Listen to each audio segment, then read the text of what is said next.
트럼프 차기 대통령은 협상 도구로 관세를 최대한 활용할 것이고 관세는 경제를 촉진할 것이라고 강조했으나 새해 가격 인상이 없다는 보장에 대해선 단정할 수 없다고 밝혔습니다. 트럼프 2기 행정부가 추적 가능한 추방 대상자들은 140만 명이지만 절반은 수감 중이거나 이민 판사의 유예 판정을 받아 신속 추방이 어려운 것으로 나타났습니다. 미국민들의 81%가 계속해서 오르고 있는 건강보험료에 불만을 가지고 있는 것으로 나타났습니다. Z세대 의료 종사자들의 20% 이상이 업계를 떠나는 것을 고려하고 있는 것으로 조사됐습니다. 새해 첫 1월에 영주권 문호에서는 가족이민과 취업이민에서 소폭이 남아 진전됐습니다.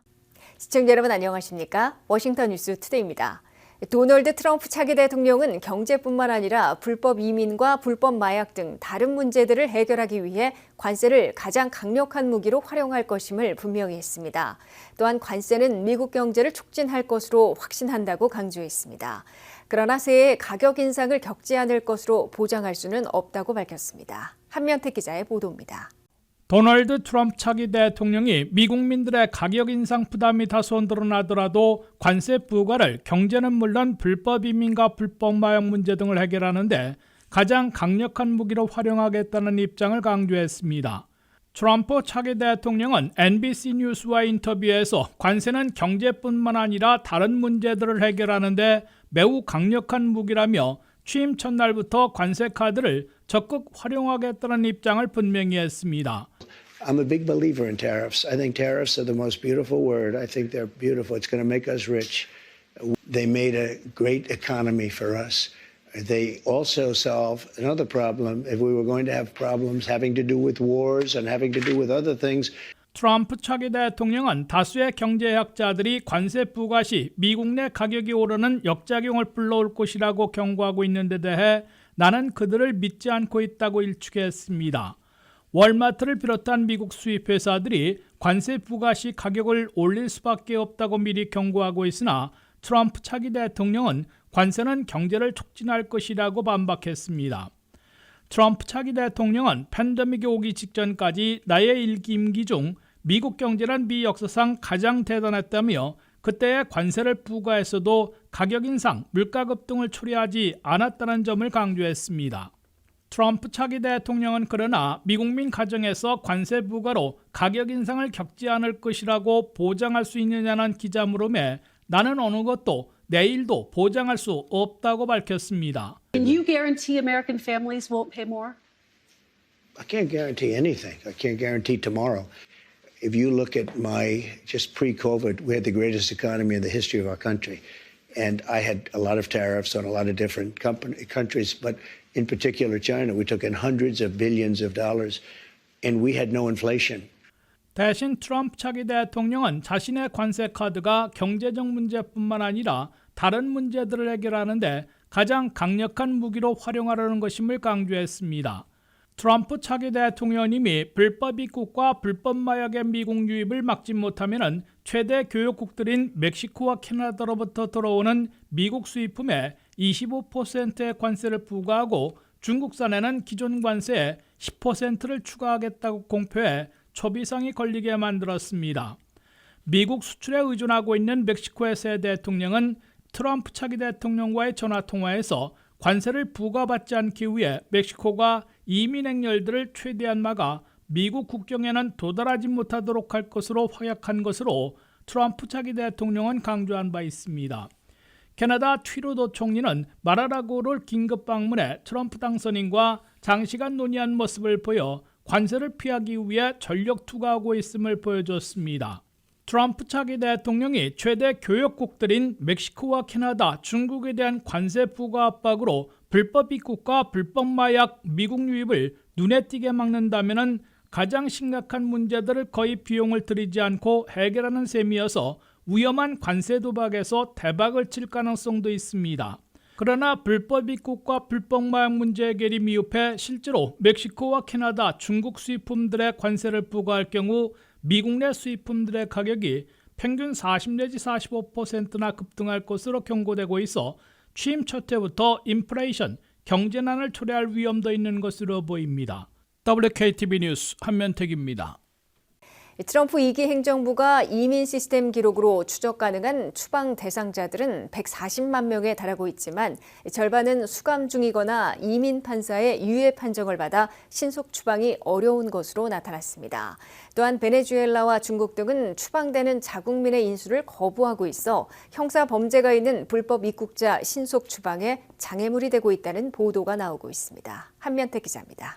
트럼프 2기에서는 첫날부터 사상 최대 규모의 추방작전에 돌입해 빛의 속도로 전개할 것으로 공언하고 있으나 곳곳에 장애물들이 도사리고 있어 성과를 거둘지는 미지수라고 워싱턴 포스트가 보도했습니다. 스티븐 밀러 백악관 비서실 정책 담당 차장 내정자는 최근 팍스뉴스에 출연해 트럼프 2기의 불법 이민자 추방작전은 첫날부터 빛의 속도로 전개할 것이라고 강조했습니다. It's going to be at light speed, Sean. Immediately sign executive orders, sealing the border shut, beginning the largest deportation operation in American history, finding the criminal gangs, rapists, drug dealers, and monsters that have murdered our citizens and sending them home.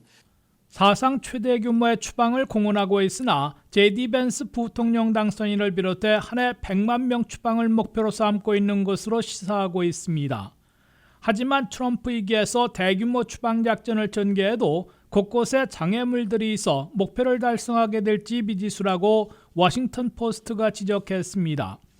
첫째, 트럼프 2기에서는 이민 시스템 데이터로 추적 가능한 추방 대상 이민자들이 140만 명인데 그중 절반은 신속 추방이 어려운 상황이라고 워싱턴 포스트는 전했습니다.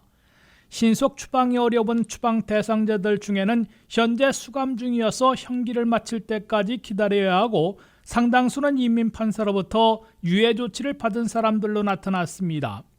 아이스 이민 단속국은 이에 따라 7월 현재 유죄 판결을 받았거나 기소됐지만 수감돼 있지 않은 형사범죄 외국인들 66만 3천 명과 이미 추방령을 받은 추방 대상자들을 집중 추적 체포 추방하려 할 것으로 예상되고 있습니다.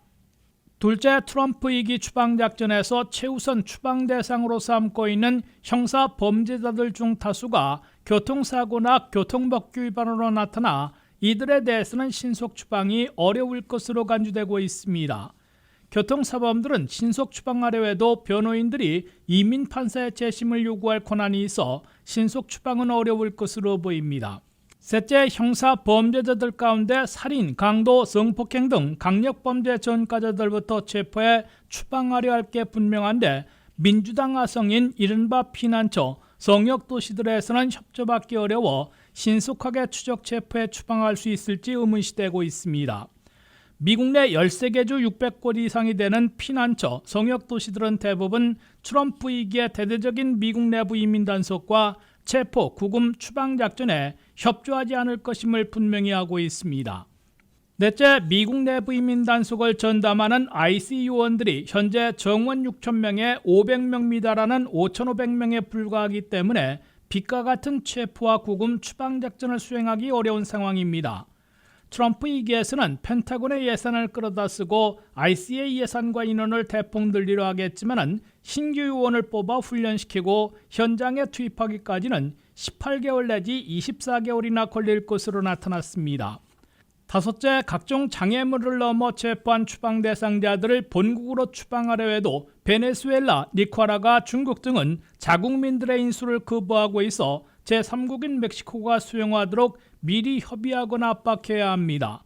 트럼프 차기 대통령은 이미 관세까지 꺼내들어 멕시코가 불법 입국과 불법 마약의 미국 유입을 중단시키지 않으면 멕시코산 수입품에 25%의 관세를 부과하겠다고 밝혔는데 미국서 추방하는 중남미 출신들을 수용하도록 사진 협의해야 할 것으로 보입니다. WKTV 뉴스 한면택입니다. 건강보험료가 계속해서 오르자 미국민들의 81%가 급등한 건강보험료에 불만을 가지고 있는 것으로 나타났습니다.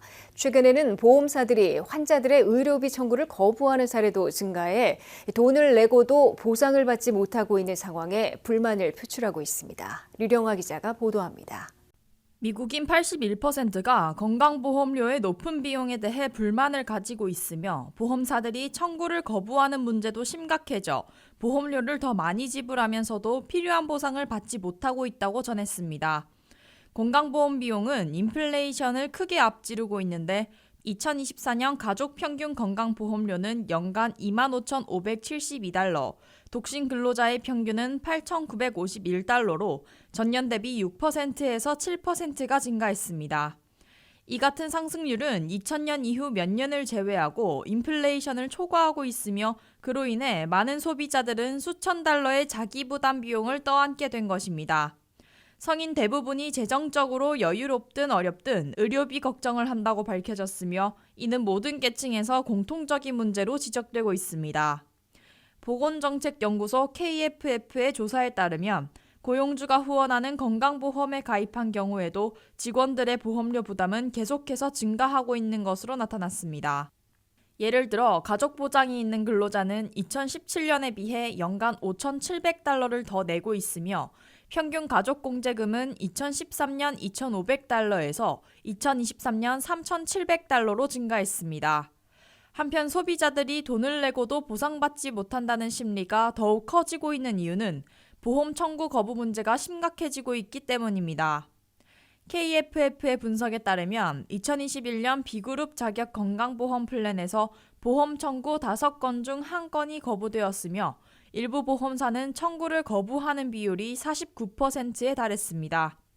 게다가 보험사들이 AI를 사용해 보험 청구를 검토하고 거부를 발행하는 경우가 늘고 있는데 이는 소비자들에게 불투명한 과정으로 다가가고 있어 보험사에 대한 소송도 급증하고 있습니다. 보험 거부 문제를 해결하기 위해 Fight Health Insurance라는 무료 서비스가 만들어졌으며 이 서비스는 보험 거부에 대한 항소를 돕는 역할을 하고 있는 것으로 알려졌습니다. Fight Health Insurance의 창립자인 소프트웨어 엔지니어 홀든 카라우는 사람들은 보험료를 내고 있는데 그 대가를 받지 못하고 가격은 계속 오르니 당연히 좌절할 수밖에 없다고 전했습니다. WKTV 뉴스 류령아입니다. Z세대 의료 종사자 5명 중 1명이 업계를 떠나는 것으로 밝혀졌습니다. 이들은 번아웃 스트레스와 엄격한 상하 관계를 그 이유로 꼽았는데요. 이는 의료 관련 직종이 근무 유연성과 협력, 혁신을 중시하는 Z세대가 선호하는 직종이 되기 어렵다는 분석입니다. 김미영 기자의 보도입니다. Z세대 의료 종사자의 20% 이상이 업계를 떠나는 것을 고려하고 있는 것으로 밝혀졌습니다. 의료 산업은 전문가들의 번아웃과 불만족이 큰 산업으로 오랫동안 압박이 큰 업무 환경으로 비판받아왔습니다. 현재 Z세대 의료 종사자의 83%가 번아웃을 보고했으며 27개 산업 중 의료 분야가 급여에 대한 직원 만족도에서 최하위를 차지했습니다. 많은 젊은 근로자는 마이크로 매니지먼트, 계층적 구조, 리더십 부족과 같은 요소를 불만족의 원인으로 꼽았습니다. 또 많은 Z세대 근로자가 근무 유연성과 자기 만족을 우선시하지만 의료 산업에서는 엄격한 일정과 높은 스트레스로 이탈하게 된다고 밝혔습니다. 비비안 헬스의 연구에 따르면 의료는 가장 스트레스가 많은 직업으로 응답자의 73%가 스트레스가 많은 직업으로 인식했습니다. 또한 직장 문화와 제한된 승진 기회도 주요 원인인 것으로 밝혀졌습니다. 현재 의료산업의 인재 유출로 인해 2028년까지 전국적으로 10만 명 이상의 필수 근로자가 부족할 것으로 예상됩니다.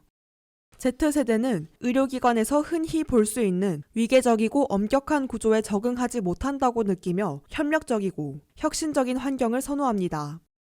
실제로 의료산업의 구조적 위계는 협업에 적합하지 않습니다. 수술실의 외과의는 초기 절개 또는 최종 봉합에 관해 개인으로부터 의견을 받지 않습니다. 소아치과의는 6살짜리 아이가 의자에 앉아 꿈틀거리고 있을 때 자신의 전문 지식을 사용하여 빠른 결정을 내려야 합니다. 의료 분야의 많은 직업들은 상호보완적 관계가 아니기 때문입니다.